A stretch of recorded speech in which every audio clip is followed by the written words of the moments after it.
Gosh, man, there's something so sentimental to me about 4 years later. Mostly because if you go 4 years into the past at this point in time, 2022, you will find yourselves in 2018. And 2018 was pretty much the very first quote-unquote off-season that we had, making full-time hockey-related commentary videos on YouTube. 2017-18 was the first full season where I started to commit to this type of project, so it's always very sentimentally valuable to me to revisit those times and go over some of the big news that occurred in that span. We talked already about Erik Karlsson and the trade with the San Jose Sharks all those years ago, and we made a video 4 years later talking about how that trade was an absolute disaster for the Sharks. However, in this video, I wanted to explore yet another 2018 trade that took place at the end of the 2017-18 season, and one that was a pretty big deal back when it was made. Now, today you could debate that the way the trade tree crumbles and evolves, it makes it so that this trade, in the grand scheme of things, really wasn't that big of a trade when you take a look at how all the pieces developed, but at the end of the day, this was a very impactful, very big move back when it was made, and I wanted to make a video 4 years down the line discussing where everything had gone from then. So, today we're talking about the Montreal Canadiens, and today we're talking about the Arizona Coyotes and a trade between two players that had very, very differing statuses. Stati? I'm not really too sure, but you understand what I mean, right? Today we're talking about former Montreal Canadiens' third overall pick, Alex Galchenyuk, and a one-for-one trade which sent him to the Arizona Coyotes in exchange for 2013 first-round pick, Max Domi. Domi for Galchenyuk was an extraordinarily big deal, and here's why. Alex Galchenyuk, the older of the two players, was, as we said, a third overall pick. He was drafted by the Montreal Canadiens in 2012, and he was coming off a season where he was an absolute stud in the OHL. He had 2 games played, 0 goals, 0 assists, and he had 4 points in 6 games in the postseason. Now, obviously, I'm being facetious here, but he was a very good OHL rookie the prior year. He just really wasn't lucky with his health. Eventually, he made the Canadiens the next season, getting 27 points in 48 games played in the lockout-shortened year, and became a Canadiens 30-goal scorer by the time 2015-16 rolled around. Now, he was really good in that season, and he had some pretty good point-per-game numbers as the years went on. 44 points in 61 games played maps out to, 44 divvy 61 multiplied out by 82. He was on pace for 60 points that season pretty much, which was a pretty okay number for a guy that was, at the time, 23 years old? Now, I get it. You might say, okay, well, I mean, he's putting up 60-point seasons as a third overall pick. You gotta remember, that 2012 draft was not great. Yakupov, Ryan Murray, Galchenyuk, Morgan Riley, Griffin Reinhart, all these guys at the top, it wasn't really the most stacked when it comes to overall talent. But for what it was, Alex Galchenyuk was a pretty okay player.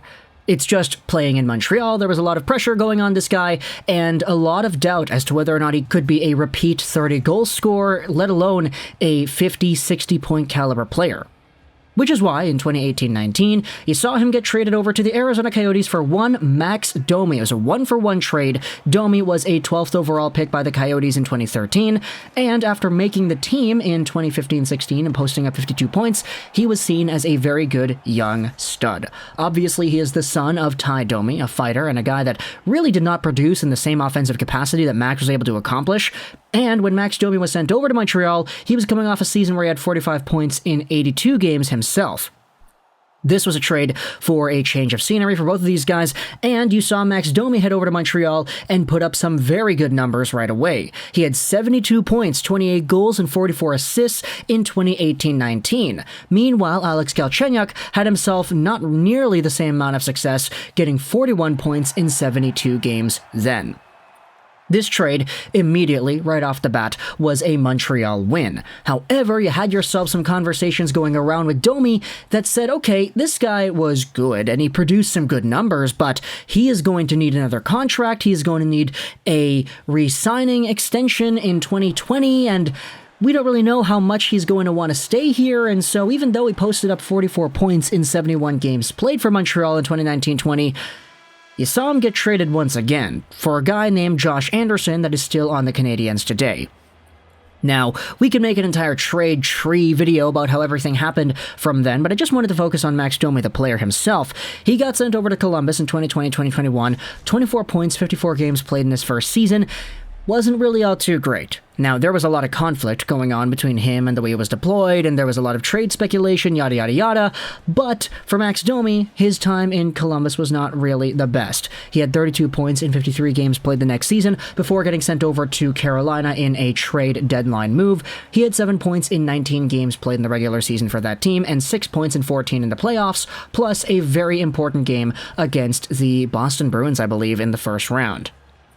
This was the trade that sent Domi over to Columbus. It was Max Domi in a third for Josh Anderson. You also had yourselves the three-way trade between the Panthers, the Carolina Hurricanes, and Columbus, which saw Domi inevitably end up in Carolina.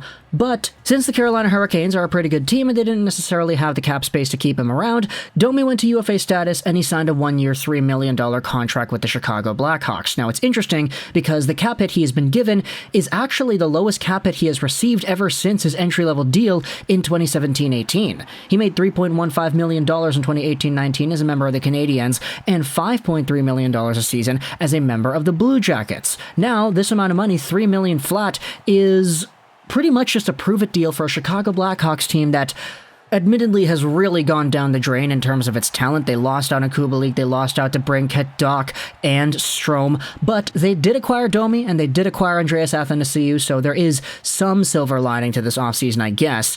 But for Max Domi, he definitely is not the player that the Montreal Canadiens had in 2018-19, where he was almost a 30-goal and 40-assist caliber guy. Meanwhile, you go over to Alex Galchenyuk and you take a look at what he did after his first and only season with the Coyotes. He was sent over to the Pittsburgh Penguins in the Phil Kessel trade, the second one, mind you, and he did not show off too well there either. He had 17 points, 45 games played. He got traded over to Minnesota Wild as a deadline rental, getting 7 points in 14 games over there, and 4 games and 0 points in the postseason in, I believe, what was the 2020 bubble against the Vancouver Canucks in the play-in round. The next season, though, Galchenyuk signed a contract to play with the Ottawa Senators before getting traded over to the Carolina Hurricanes on February 13th, 2021, and 2 days before he got sent over to the Maple Leafs. So Galchenyuk was bounced around like a hot potato. He went from Arizona to Pittsburgh to Minnesota to Ottawa to Carolina to Toronto, all within the span of less than 2 years. And sure, he performed okay for the Maple Leafs points per game wise. He had 12 points in 26 games played in the regular season and 4 points in 6 games in the postseason. He also should add another assist because he actually did set up that amazing 2-0 Cole Caulfield-Nick Suzuki rush where Nick Suzuki scored in, I believe it was Game 5 overtime. So yeah, the meme back then was that Montreal was getting some extra help from Alex Galchenyuk because of course they were his third overall status coming in here and saving the day to inevitably set up a Caulfield-Suzuki 2-0. But after this, Galchenyuk was a UFA. He signed with the Arizona Coyotes, going back over to the desert, getting 21 points in 60 games played. Not necessarily all too great, but it was interesting to see Galchenyuk play on the same team as Phil Kessel, since those two were traded for each other back in 2019. But still, at the end of the day, Galchenyuk and Domi are both players that are not really all too consequential at the NHL level. Like, sure, they're good middle six, top 9-ish caliber scorers that can produce maybe like 30, 35 points in a year. Sure, they both had better days in the past, but I don't really know how likely it is we're going to see another 70-point, 30-goal season from Max Domi or a 30-goal season from Galchenyuk. Galchenyuk currently is signed nowhere. He is a free agent at the moment, so he is still looking for his next NHL home. Maybe he signs a contract tomorrow when this video is uploaded, but either way, Domi and Galchenyuk, a trade that 2, 3, 4 years ago we all thought was a lot bigger of a deal than it is now, mostly because of the history with the players involved and what they ended up doing in Montreal, of all places. They both had their best seasons as members of the Habs, which is kind of funny if you ask me, but hey, it is what it is. Talk in the comments your thoughts about the Domi and Galchenyuk trade 4 years later. Who really won? I have no idea. I don't really think anybody really won. I mean, it seemed like a pretty good trade. I mean, Montreal got the best out of both of these players in their system, so maybe they are the clear victors over here. But talk in the comments either way all your thoughts. I hope you enjoyed this video. And bye.